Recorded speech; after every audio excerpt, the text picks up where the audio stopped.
হরে কৃষ্ণ সবাইকে। তো আজকে আমি পাঠ করছি শ্রীমদ্ ভাগবতমের ৩য় স্কন্ধ থেকে ৯ম অধ্যায়। ওং অজ্ঞানতিমিরন্ধস্য জ্ঞানাঞ্জনশলাকয়া চক্ষুরুন্মিলিतं येन তস্मै শ্রীগুরুবে নমঃ। শ্রীচৈতন্যমনঃভীষ্টং স্থাপিतं येन ভূতলে স্বয়ং রূপং কদা মह्यं দদাতি স্বপদান্তিকं। নমো বিষ্ণুপাদায় কৃষ্ণপৃষ্ঠায় ভূতলে শ্রীমতে জয়পতাকা স্বামীতি নামিনে নমো আচার্যপাদায় নিতাই কৃপাপদায়িনে গৌরকথা ধর্মোদয় নবব্রহ্মচারিণে নমোऽয়ং বিষ্ণুপাদায় কৃষ্ণপৃষ্ঠায় ভূতলে শ্রীমতে ভক্তিবেদান্ত স্বামী নীতি নামিনে নমস্তে সরস্বতী দেবে গৌরবাণী প্রচারিণে নির্বিশেষ শূন্যবাদী পাশ্চাত্যদেশতারিণে।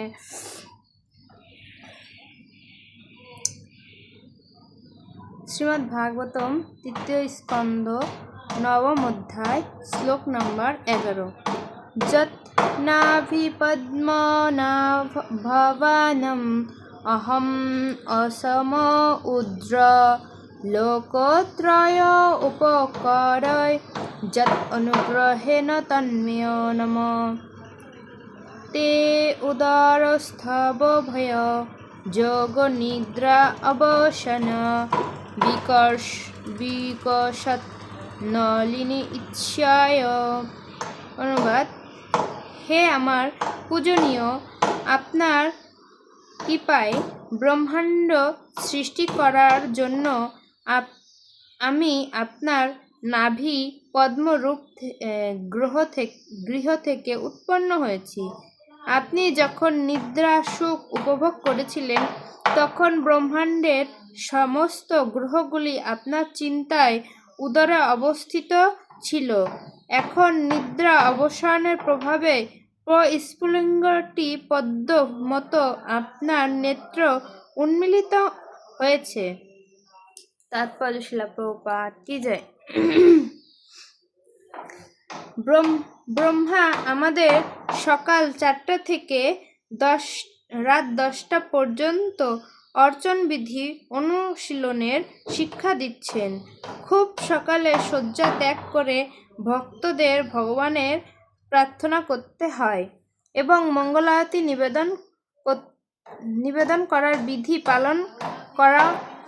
পালন করতে হয়। মূর্খ অভক্তরা অর্চনের গুরুত্ব বুঝতে না পেরে বৈদিক বিধি সমালোচনা করে। ভগবানও তার স্বীয় ইচ্ছায় নিদ্রা যান। তা দর্শন করার চোখ তাদের নেই। ভগবানের নির্বিশেষ রূপের ধারণা ভক্তিমার্গের পক্ষে এতই ক্ষতিকর যে সর্বদাই জড়চিন্তার অভ্যন্তরে অবাধ্য জড়বাদীদের সঙ্গ করার অত্যন্ত দুর্বিষহ। নির্বিশেষবাদীরা সর্বদাই বিপরীতভাবে চিন্তা করে।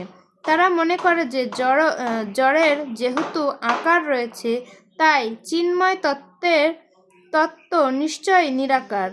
জড় যেহেতু নিদ্রা যায়, তাই চিন্ময় তত্ত্ব নিদ্রা যেতে পারে না। এবং অর্চন বিধিতে যেহেতু স্বীয় স্বীকার করা হয়, শ্রী বিগ্রহ নিদ্রা যায়, তাই অর্চন হচ্ছে মায়া।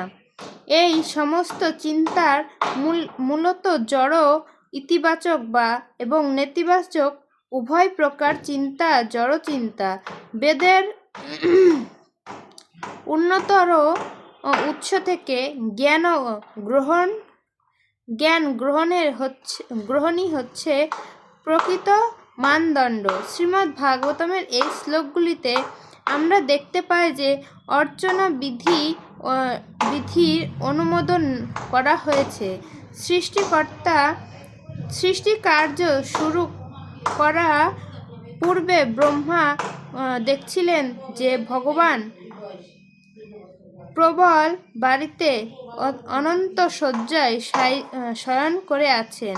তাই ভগবান অন্তরঙ্গ শক্তিতেও নিদ্রা রয়েছে। ব্রহ্মা এবং তার পরম্পরা শুদ্ধ ভক্তরা সেই কথা অস্বীকার করে না।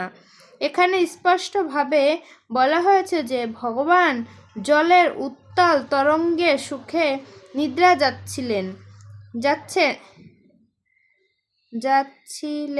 যাচ্ছিলেন। তার ফলে বোঝা যায় যে তিনি তার অপ্রাকৃত ইচ্ছার প্রভাবেই সব কিছু সক্ষম এবং তার ইচ্ছার কোনো অবস্থাতেই প্রতিহত হয় না। মায়াবাদী জড় অভিজ্ঞতার অতীত কিছুই চিন্তা করতে পারে না এবং তার ফলে তারা জলের ভগবানের নিদ্রা যাওয়ার ক্ষমতা অস্বীকার করে। তাদের ভ্রান্তি হচ্ছে যে তারা তাদের নিজেদের সঙ্গে ভগবানের তুলনা করে এবং সেই তুলনাটিও জড় চিন্তা, নেতি। এর ভিত্তিতে মায়াবাদীদের সমস্ত দর্শনই মূলত জড়। এই প্রকার ধারণা কখনোই মানুষকে যথাযথভাবে পরমেশ্বর ভগবানকে জানার সুযোগ দেয় না। জয় শিলা প্রভুপাদ কি জয়। অমল পুরাণ শ্রীমদ্ ভাগবতম কি জয়। গৌর প্রেমানন্দে।